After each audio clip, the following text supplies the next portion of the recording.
असल में ये वॉर जीत गया। ऑपरेशन सिंदूर से एक बात तो बिल्कुल तय हो गई कि भले ही मैदान जंग में भारत की जीत हुई हो, लेकिन असल जीत तो पाकिस्तान की हुई है। क्या अगर ऑपरेशन सिंदूर के बारे में हमें जो भी कहानी बताई जा रही है वो सिर्फ आधी सच्चाई हो?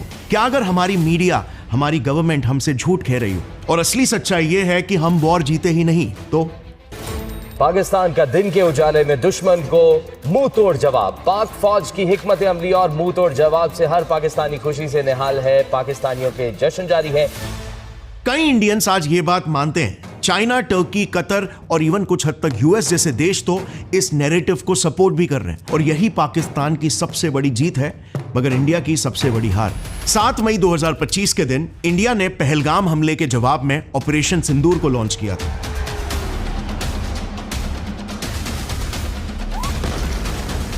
ये तो हम सब जानते हैं, बट जो बात हम नहीं जानते वो ये है कि पाकिस्तान ने भी हमें ईंट का जवाब पत्थर से दिया। पाकिस्तान ने भारत के श्रीनगर, उधमपुर एयर बेसिस को उड़ा दिया। इंडिया के 3 रफाल जेट्स को मार गिराया। इंडिया के S-400 डिफेंस सिस्टम जिनकी हम इतनी तारीफ कर रहे हैं, वो तो पाकिस्तान के सामने टिक तक नहीं पाए। S-400 सिस्टम तबाह कर दिया। एक और बड़ी कामयाबी, एक और बड़ी ललकार। नहीं, आप सुनो, और भी है। पाकिस्तान के एरी टीवी के न्यूज आर्टिकल ने यह क्लेम किया कि पाकिस्तान ने इंडिया का S-400 और दूसरे इंडियन रेडार सिस्टम्स और इन टोटल इंडिया में 26 लोकेशंस को डिस्ट्रॉय कर दिए। आज के तारीख में हमारी एक लेडी पायलट तक पाकिस्तान के गिरफ्त में है। क्योंकि सिंदूर वाली आ गई है ना, एक लेडी पायलट जो हमने पकड़ ली है। अब वो are you confirming that Abdullah साहब? Are you confirming that? बिल्कुल, I am confirming that. Pakistan के नेवल ऑपरेशंस भी इतने सक्सेसफुल थे कि इंडियन नेवी तक उनका मुकाबला ही नहीं कर पाई। पाकिस्तानी हैकर्स ने तो हम पर इतने घातक वार किए कि हिंदुस्तान की 70% बिजली बंद हो गई। हमारे देश में अंधेरा ही छा गया। जो हमारे हैकर्स लड़े हैं, 70% बिजली का निजाम हैक कर लिया आपने। वहाँ की जो मेन वेबसाइट्स हैं वो हैक कर ली। इससे ज्यादा आप उनसे और क्या एक्सपेक्ट करते हैं? क्या टेक्नोलॉजी में हम सलाम है सबको। हम कितने टेक्नोलॉजी में एडवांस है हमें नहीं पता। सो अंत में इंडिया के पास जब कोई ऑप्शन नहीं बचा तो हमें मजबूरन यूएस के पास जाकर सीज फायर की गुजारिश करनी पड़ गई।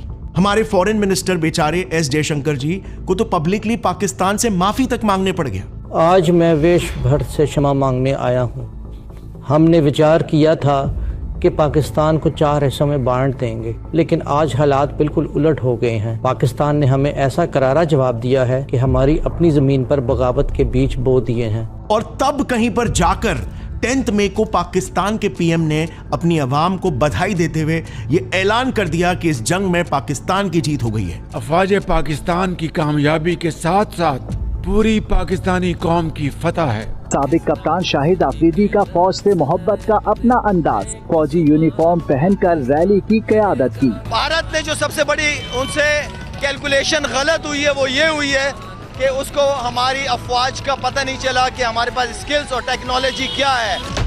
आप मानो या ना मानो, लेकिन आज तक पाकिस्तान का बच्चा ये मानता है कि 1999 का कारगिल वॉर और 1965 का इंडिया पाकिस्तान वॉर में पाकिस्तान की जीत हुई है। मूत पीने वाले ये कारगिल की मार भूल गए हैं। इंडिया को सारा लपेट करके ना वहाँ पे पाकिस्तान का झंडा लगेगा, क्योंकि 2 दफा हमने इनको बख्श दिया था। 1947 की जंग हुई, पाकिस्तान जीता।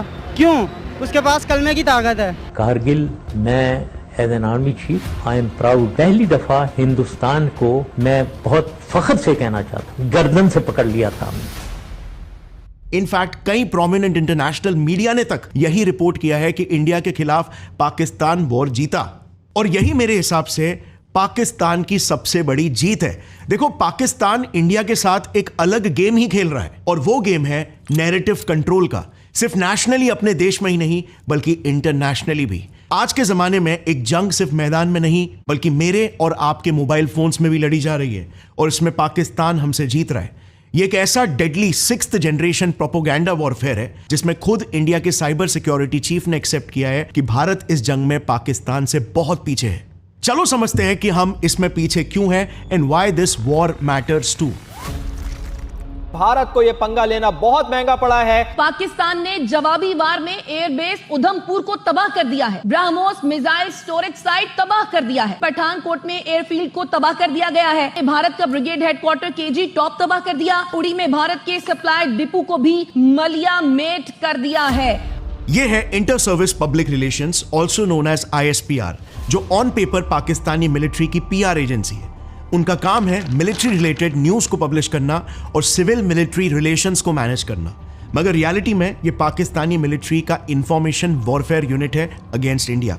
ISPR की शुरुआत 1949 में ही कर दी गई थी और इसके पहले डायरेक्टर जनरल बने शहबाज खान, एक पाकिस्तानी आर्मी के कर्नल, और तब से लेकर आज तक यानी मेजर जनरल अहमद शरीफ चौधरी तक ISPR को हमेशा पाकिस्तानी मिलिट्री ने ही लीड किया है। अक्सर लेफ्टिनेंट जनरल रैंक के मिलिट्री ऑफिसर्स पाकिस्तान के मिलिट्री हेडक्वार्टर्स रावलपिंडी से ही ISPR को ऑपरेट करते हैं। इनके अंडर में 2 मेजर जनरल्स अपॉइंटेड होते हैं, जिसमें से एक डोमेस्टिक मीडिया ऑपरेशंस को हैंडल करता है और दूसरा फॉरेन कम्युनिकेशन को। अब ISPR के सारे ऑपरेशंस मेजरली इन 3 विंग्स में डिवाइडेड है, जिनका सोशल मीडिया नैरेटिव्स को शेप करने में एक मॉन्यूमेंटल रोल है। Management and public affairs wing, जिसमें प्रेस रिलीजेस को हैंडल करना, मीडिया इंटरैक्शंस आ गया। Production and content creation division, जिसमें फिल्म्स, ड्रामास और म्यूजिक को प्रमोट करना है मिलिट्री के नैरेटिव को आगे बढ़ाने के लिए। मॉनिटरिंग एंड एनालिसिस विंग, जो मॉनिटर करता है डोमेस्टिक और इंटरनेशनल मीडिया को पब्लिक सेंटिमेंट्स को गेज करने के लिए और नेगेटिव परसेप्शंस को काउंटर करने के लिए। एग्जाम्पल के लिए 1965 वॉर के पॉइंट पर वापस से आते हैं। क्या आप जानते हो हर साल 6 सितंबर को पाकिस्तानी डिफेंस डे मनाते हैं 1965 वॉर जीतने की खुशी में। और कोई नहीं, बल्कि खुद पाकिस्तान के एक न्यूज आउटलेट द नेशन ने ISPR के प्रोपेगेंडा को एक्सपोज करते हुए यह आर्टिकल लिखा, जिसमें उन्होंने एक्सपोज किया कि 1965 वॉर हारने के बाद आयूब खान की डिक्टेटरशिप रेजीम और पाकिस्तानी आर्मी को जनता के विद्रोह से बचाने के लिए ISPR ने वॉर जीतने की झूठी रिपोर्ट छापनी शुरू कर दी थी। आप बस इमेजिन करो ISPR का पाकिस्तानी मीडिया पर किस लेवल का कंट्रोल है। आज तक पाकिस्तान के सभी official documents, publications, speeches, broadcast और तो और बच्चों को स्कूल टेक्स्ट बुक्स में तक यही पढ़ाया जाता है कि 1965 का वॉर पाकिस्तान जीता था।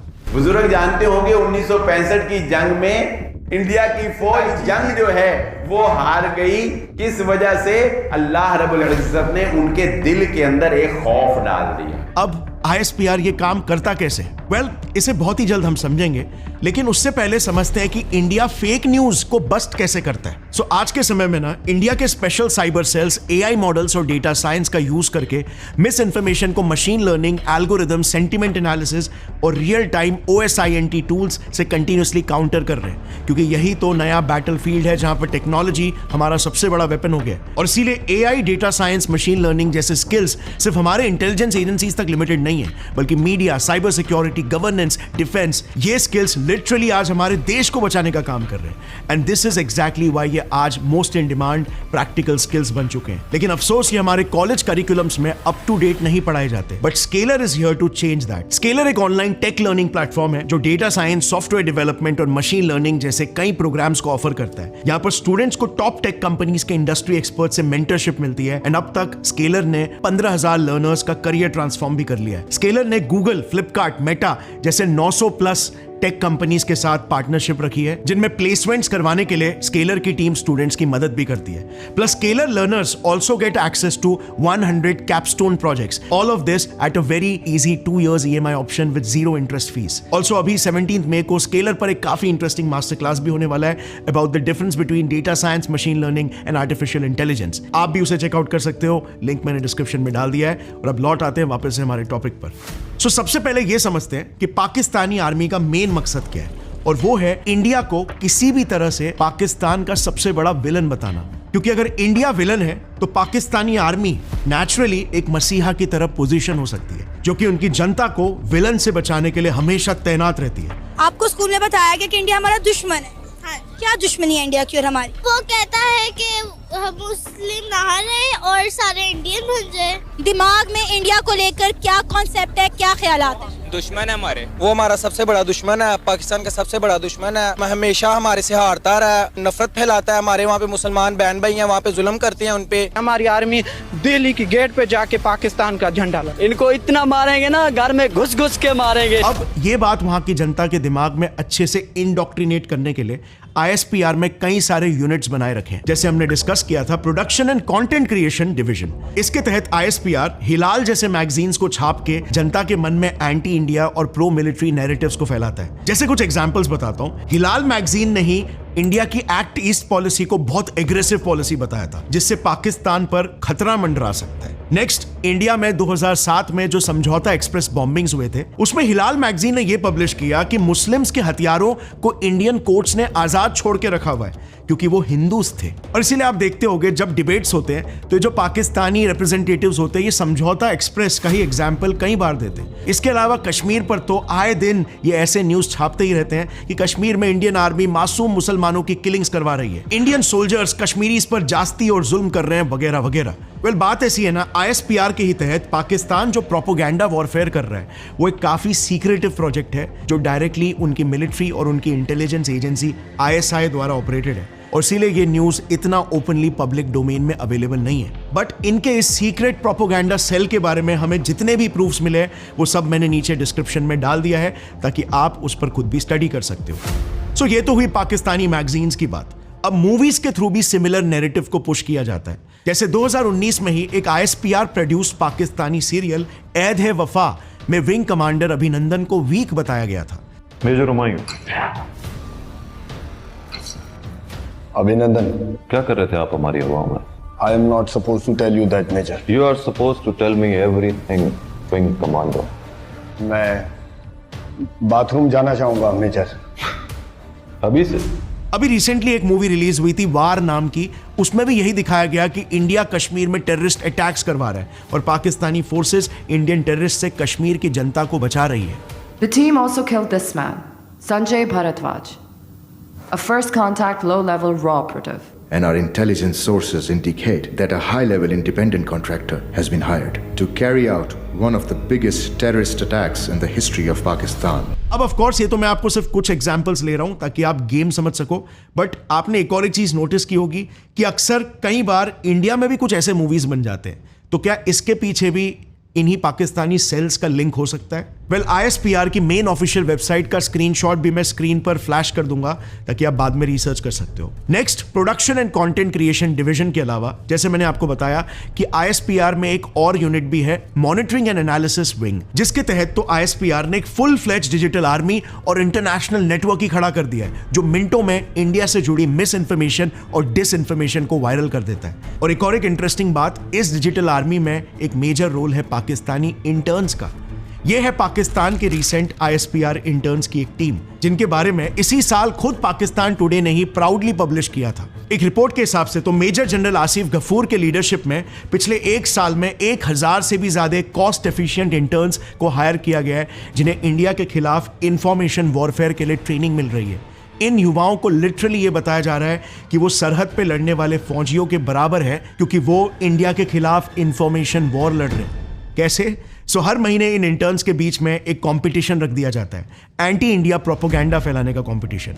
यस, सुनकर में भी हैरानी होगी बट ISPR हर महीने एक कंपटीशन रखता है जिसमें अब तक 1 लाख से भी ज्यादा स्टूडेंट्स पार्टिसिपेट कर चुके हैं। रूल्स बिल्कुल सिंपल होते हैं, उन्हें इंडिया के खिलाफ प्रोपोगेंडा कैंपेन्स रन करना होता है और अल्टीमेटली जिसके भी पोस्ट या ट्वीट्स या वीडियोस सबसे ज्यादा वायरल होंगे, एंगेजमेंट मिलेगा, लाइक्स, कमेंट, शेयर्स मिलेगा, वो ये कंपटीशन को जीत जाता है और उसको इनाम के तौर पर पाकिस्तान के फौजी फाउंडेशन में एक जॉब ऑफर मिल जाता है। अब ये करने के कई तरीके हैं, उसमें हम 2 फेमस तरीकों को डिस्कस करते हैं जिसमें आपको पूरा कॉन्सेप्ट समझ में आ जाएगा कैसे हो रहा है। पहले केस में ISPR इंटर्न्स को कुछ प्रोमिनेंट इंडियंस जैसे सोल्जर्स, लीडर्स या ब्यूरोक्रेट्स के सोशल मीडिया अकाउंट्स की डिटेल शेयर करता है। इन इंडियन अकाउंट्स को लेकर इंटर्न्स को कंट्रोवर्शियल मिस इन्फॉर्मेशन स्प्रेड करनी होती है।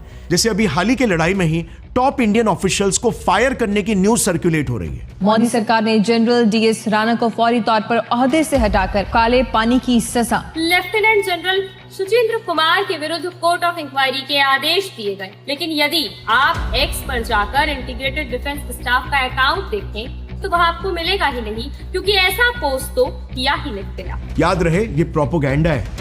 फिर पहलगाम अटैक के बाद इंडियन आर्मी में इंटरनली एक बड़ी दरार आ चुकी है। ऐसी न्यूज भी बीच में वायरल हो रही थी। S जयशंकर का तो फेक अपॉलॉजी वीडियो वायरल हो रहा था। आज मैं देश भर से क्षमा मांगने आया हूँ। पाकिस्तान ने हमें ऐसा करारा जवाब दिया है कि हमारी अपनी जमीन पर बगावत के बीज बो दिए हैं। वीडियो गेम के वीडियोस यूज करके बताना कि पाकिस्तानी आर्मी ने इंडिया को कितना नुकसान पहुंचा है और अब तो AI का भी इस्तेमाल करने लग गए ये लोग। ये सब कुछ ISPR के ही इंटर्न्स की टीम कर रही है। अब दूसरा तरीका जो ये फॉलो करते हैं वो है tool kit system. Defence XP ने 2023 में एक टूल किट बस किया जो पाकिस्तान की ISPR ने इंडियन रिपब्लिक डे पर इंटरनली शेयर किया था। इसमें उन्होंने सारे सोशल मीडिया अकाउंट्स को #26 जनवरी ब्लैक डे ये हैशटैग फैलाने के लिए कहा और उसके साथ कौन से पोस्ट या वीडियो वायरल करने हैं वो सारा मटेरियल भी ISPR ने ही इसी टूल किट में अटैच करके रखा था। और इसीलिए अगर उस दौरान आपने देखा होता तो सभी ट्वीट्स में आपको यही हैशटैग दिखता। अच्छा, अब नेशनल न्यूज के अलावा monitoring and media wing international narratives के लिए भी रिस्पॉन्सिबल है और इसीलिए इसके बाद एक्टिवेट हो जाती है Pakistan affiliated international news agencies. इस वॉर में भी आपने ये देखा होगा कि ISPR ने जितने भी फेक न्यूज प्रोपोगेट किया, जैसे कि इंडियन रफेल गिरे, इंडियन फीमेल पायलट को गिराकर कैप्चर कर लिया है, उन सबको अल जजीरा और चाइना डेली ने भी पब्लिश किया।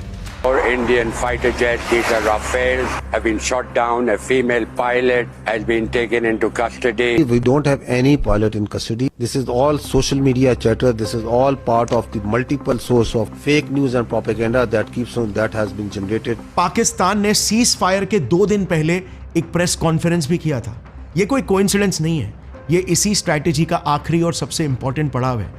ISPR ने इंटरनेशनल न्यूज एजेंसीज के साथ सीक्रेट टाइप्स कर रखे हैं, जिससे कई इंटरनेशनल मीडिया ऑर्गेनाइजेशन भी पाकिस्तान के फेक नैरेटिव को एक ग्लोबल नैरेटिव बना देती है। इसे आपको कुछ एग्जांपल के साथ समझाता हूं। Research institute for European and American studies में पब्लिश रिपोर्ट्स के हिसाब से 2015 में टर्की के प्रेसिडेंट एर्डोगान ने अपने साइबर डिफेंस कमांड के टॉप एडवाइजर्स के साथ मिलकर ट्रोल आर्मी नाम की एक डिजिटल आर्मी बनाई थी, जो ग्लोबली उनकी एक पॉजिटिव इमेज पेश करके उनके न्यू ऑटोमन कैलिफेट के सपने को साकार करने में उनकी मदद करे। लेकिन जब इंटरनेशनली ये कैंपेन इतनी सक्सेसफुल नहीं साबित हुई, तब फिर 2015 में टर्की ने एक नया रास्ता चुना, पाकिस्तान के ISPR के साथ कोलैबोरेट करना। Collaboration to build a secret army of mercenary journalist against India. कई क्रेडिबल मीडिया रिपोर्ट्स के हिसाब से 2015 में टर्की और पाकिस्तान ने एक joint info war pact sign किया, जिसके तहत पाकिस्तान की ISI और टर्की की इंटेलिजेंस एजेंसी MIT मिलकर TRT वर्ल्ड और एनाडोलू एजेंसी जैसे मीडिया आउटलेट्स के साथ एक एंटी इंडिया प्रोपेगेंडा नेटवर्क खड़ी कर रही है। रिपोर्ट्स के हिसाब से 2015 से 2017 के बीच टर्किश मीडिया हाउसेस ने वेस्टर्न जर्नलिस्ट को निकालकर पाकिस्तानीज और कश्मीरी जर्नलिस्ट को इतने एग्रेसिवली हायर करना स्टार्ट किया कि आज TRT वर्ल्ड जैसे मीडिया हाउसेस के एडिटोरियल और स्ट्रेटेजिक रोल्स में 1/4 पोजीशंस पाकिस्तानीज और कश्मीरी से ही भर गए। इसमें अब चाइना भी बिल्कुल पीछे नहीं है। जुलाई 2023 की ही न्यूज है, जिसमें खुद पाकिस्तान ने ही ओपन मीडिया में अनाउंस किया कि अब चाइना भी पाकिस्तान के साथ मिलकर इंफॉर्मेशन वॉरफेयर लड़ने वाला है। उन्होंने यह भी अनाउंस किया कि पाकिस्तान अब एक इंटरनेशनल न्यूज चैनल भी खोलने वाला है, जो कि वेस्टर्न नैरेटिव्स को काउंटर करेगा और पाकिस्तान की पोजीशन को सॉलिडिफाई करेगा। एंड 0 मार्क्स फॉर गेसिंग, ये चैनल कंप्लीटली चाइनीज फंडेड ही होगा। दोनों पाकिस्तान और चाइना मिलकर ऑलरेडी एक rapid response information exchange network भी चला रहे हैं, जो स्पेसिफिकली CPEC के नैरेटिव्स को भी कंट्रोल करता है। यानी कि CPEC के खिलाफ अगर कोई भी न्यूज हो तो RRIN इमीडिएटली उसके काउंटर आर्टिकल्स पब्लिश कर लेता है। बट चाइना और टर्की, ये तो मैंने आपको सिर्फ कुछ ही एग्जांपल्स दिए। पाकिस्तान की मिनिस्ट्री खुद ही ऑफिशियली बोलती है कि उनकी नेशनल न्यूज एजेंसी का 40 से भी ज्यादा देशों के साथ न्यूज शेयरिंग एग्रीमेंट है। अब इस नेटवर्क का use anti India narrative push करने के लिए जरूर हो रहा है, क्योंकि रिसेंटली ही न्यूज 18 ने एक्सपोज किया था कि ISPR, BBC, अल जजीरा और TRT वर्ल्ड, इवन एक फ्रेंच न्यूज पोर्टल ले मोंड और न्यूयॉर्क टाइम्स तक एंटी इंडिया प्रोपेगेंडा फैलाने में कई दफा कंट्रीब्यूट कर चुका है। एंड आपने भी कई बार ये नोटिस किया ही होगा कि कई इंटरनेशनल मीडिया चैनल्स पर हर इशू पर पता नहीं क्यों पूरी दुनिया जानती है कि पाकिस्तान एक टेररिस्ट नेशन है, लेकिन फिर भी इन्हें बहुत सपोर्ट मिलता है। Here's the BBC's article on the attack. It uses the word terror 3 times, but not once to describe what happened yesterday. The attack was carried out by gunmen, not terrorists, gunmen. And finally, you have the Turkish outlet TRT. Their headline takes the prize. Multiple tourists killed in Kashmir, shooting incident. Incident. और हर बार India को एक negative light में दिखाया जाता है, जैसे India पता नहीं कोई वाकई में किसी डिक्टेटर का देश है। India operates on 2 fuels, corruption and connection. अब ऑफ कोर्स इस इंफॉर्मेशन वॉरफेयर के गेम में सबके अपने वेस्टेड इंटरेस्ट होते हैं। कोई भी ये पाकिस्तान को सपोर्ट करने के लिए नहीं कर रहा है। टर्की इस्लामिक वर्ल्ड का नया कलीफ बनना चाहता है। चाइना इंडिया को काउंटर करके ग्लोबली अपने डिफेंस सिस्टम्स का एक्सपोर्ट बढ़ाना चाहता है। और US रशिया यूक्रेन वॉर और इजराइल पैलेस्टीन वॉर में ग्लोबली बदनाम होने के बाद इंडिया पाकिस्तान वॉर में यूएस पूरी दुनिया को बताना चाहता है कि वो अब एक ग्लोबल पीस मेकर है। मे भी शायद ट्रम्प जी का ये भी प्लान हो कि इस साल के एंड तक मुझे नोबेल पीस प्राइज मिल जाए। और इसी के साथ दूसरी बात, इंडिया अगर इस वॉर को जीत भी जाता तो ग्लोबली इंडिया का ग्लोबल इन्फ्लुएंस और स्टैचर बहुत ही ज्यादा बढ़ जाता, क्योंकि पूरी दुनिया ये देख लेते कि हमने एक न्यूक्लियर पावर्ड देश को हरा कर दिखा दिया, वो भी बिना न्यूक्लियर एस्केलेशन के। सो जाहिर है इससे यूएस का साउथ एशिया में इन्फ्लुएंस सीवियरली कम हो जाता और इंडिया की एक परसीव्ड इमेज बहुत ज्यादा बढ़ जाती। तीसरा, अगर पाकिस्तान इस वॉर में खत्म हो जाता तो इंडिया को बैलेंस में रखने वाला यूएस का सबसे कीमती औजार पाकिस्तान ही टूट जाता।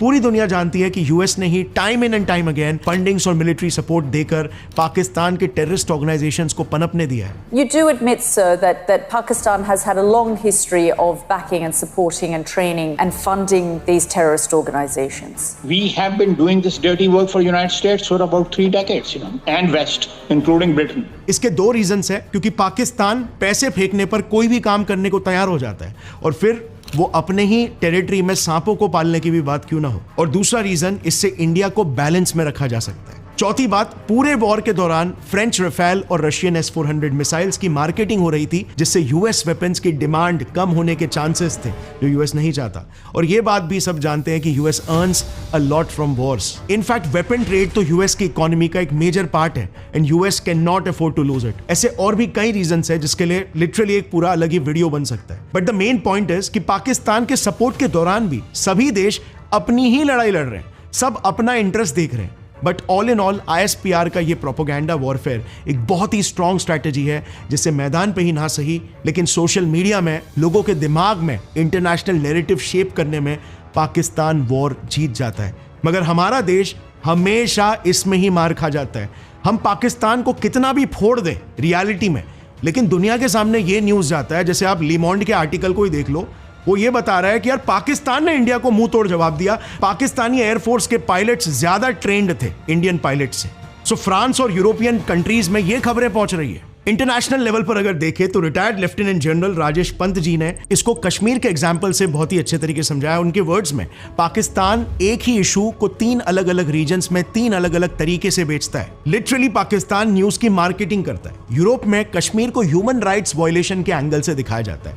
इस नैरेटिव के तुरंत बाद ही वहां के एनजीओ जैसे एमनेस्टी इंटरनेशनल या human rights watch reports publish करते हैं कि इंडिया को इंटरनेशनल फोरम्स के जरिए प्रेशर में लाने के लिए इस्लामिक वर्ल्ड में सेम इशू को पाकिस्तान टारगेटेड मुस्लिम किलिंग्स के रूप में प्रेजेंट करता है। इससे OIC जैसे मुस्लिम नेशंस में सिंपैथी जनरेट होती है और इंडिया के खिलाफ रेजोल्यूशन या स्टेटमेंट्स पास होते हैं। और साउथ एशिया रीजन में तो पाकिस्तान इसी इशू को रीजनल इंस्टेबिलिटी का प्रूफ बताता है। ये नैरेटिव नेपाल जैसे पड़ोसी कंट्रीज के मीडिया में एको होता है, जहां पर इंडिया को एग्रेसर की तरह दिखाया जाता है। और इंटरनेशनल डिप्लोमेसी में सिर्फ मिलिट्री स्ट्रेंथ ही काफी नहीं होता, परसेप्शन भी इक्वली इंपॉर्टेंट होता है। लेकिन पाकिस्तान ने ISPR के थ्रू एक ऐसा इकोसिस्टम क्रिएट किया है जहां पर हर बार इंडिया को एक विलन बनाकर प्रेजेंट किया जाता है, चाहे वो कश्मीर हो, माइनॉरिटीज का इशू हो या क्रॉस बॉर्डर कॉन्फ्लिक्ट्स हो।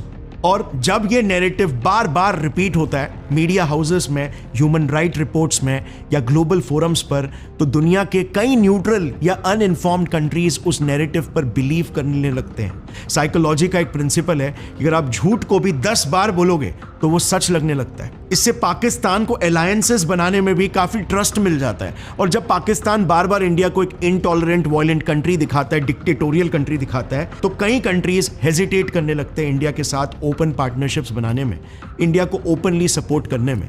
देखो, just think about it rationally. Pakistan India को डिक्टेटोरियल बताता है, जबकि पाकिस्तान से बड़ा डिक्टेटोरियल कंट्री तो इस दुनिया में कोई नहीं है। बट दुनिया का ऐसा परसेप्शन नहीं है। ये है प्रोपोगेंडा की ताकत। और यही प्रोपोगेंडा वॉरफेयर तो रशिया के साथ यूएस कर रहा है और इजराइल के साथ पूरा मिडिल ईस्ट कर रहा है। तभी तो कई सारे देश रशिया और इजराइल का पर्सपेक्टिव जाने बिना उन्हें एग्रेसर समझ रहे हैं। आप खुद ही सोचो, ऐसा क्यों है कि हमारे देश के ही कई सारे लोग #AllEyesOnRafah की स्टोरीज तो फटाफट अपलोड कर लेते हैं, लेकिन वहीं पर अपने ही देश पर अगर कोई आपदा आती है तो खुद के ही देश को ओपनली सपोर्ट करने से पहले 100 बार कतराते। आप सोचो ऐसा क्यों है कि पाकिस्तान की जनता, पाकिस्तान के सेलिब्रिटीज ओपनली अपने टेररिस्ट बैकिंग गवर्नमेंट को सोशल मीडिया पर सपोर्ट कर रहे हैं, लेकिन इंडियन सेलिब्रिटीज खुल के अपने देश को ही सपोर्ट नहीं कर पा रहे, क्योंकि उनकी जनता के साथ आज हमारे देश के भी कई सारे लोग पाकिस्तान के ही प्रोपोगेंडा का शिकार बने हुए।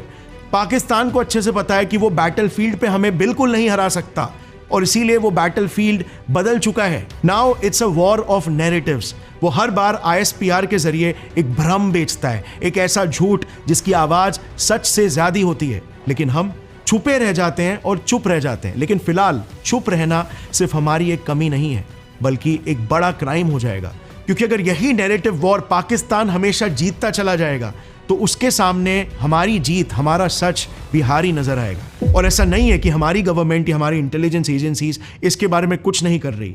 जितनी चीज़ें मीडिया में आने दी जाती है उससे कई ज़्यादा चीज़ें बैक एंड पर चल रही होती है। लेकिन फिलहाल मेरे हिसाब से as civilians, as citizens of India, हम क्या कर सकते हैं? हमें सबसे पहले तो पाकिस्तानी एजेंडा का शिकार बनना ही बंद करना होगा, ज्यादा अवेयर होना होगा और इंडिया के पर्सपेक्टिव, इंडिया के स्टैंड्स को पूरे कन्विक्शन से दुनिया के सामने लाना होगा। हमें गर्व से अपना सीना चौड़ा करके पूरी दुनिया को बार बार याद दिलाना होगा कि पाकिस्तान एक टेररिस्ट ऑर्गेनाइजेशन है और इंडिया जैसी सेफ डेमोक्रेटिक कंट्री और कोई नहीं है। भूलिए मत, इंडिया की आबादी और इंडिया की यूथ पॉपुलेशन पाकिस्तान से कहीं ज्यादा है। अगर हम सब मिलकर पाकिस्तान के इन फेक नैरेटिव्स को अपना कुछ समय निकाल कर या बस सही वीडियोस को भी शेयर करके सपोर्ट करेंगे तो इनके फेक नैरेटिव्स की आग में हम पूरा समुद्र बहा देंगे। सो बिल्कुल अंडर एस्टिमेट मत करिए कि कितनी पावर तो हमारे हाथों में भी है। और इंडिया से बस मैं यही रिक्वेस्ट करना चाहूँगा कि जितना जल्दी हो सके आपको भी इस प्रोपोगेंडा वॉरफेयर में हिस्सा लेना होगा। आपको पाकिस्तान को मुंह तोड़ जवाब देना होगा और सबसे इंपॉर्टेंट, आपको कई सारे इंटरनेशनल न्यूज़ पोर्टल बनाने होंगे। जैसे फॉर एग्जांपल एक कतर जैसी छोटी कंट्री अगर अल जजीरा बना सकती है तो इंडिया जैसा एक बड़ा अपकमिंग सुपर पावर क्यों नहीं बना सकती? And with that thought in mind, thanks for watching this video. See you very soon. जय हिंद।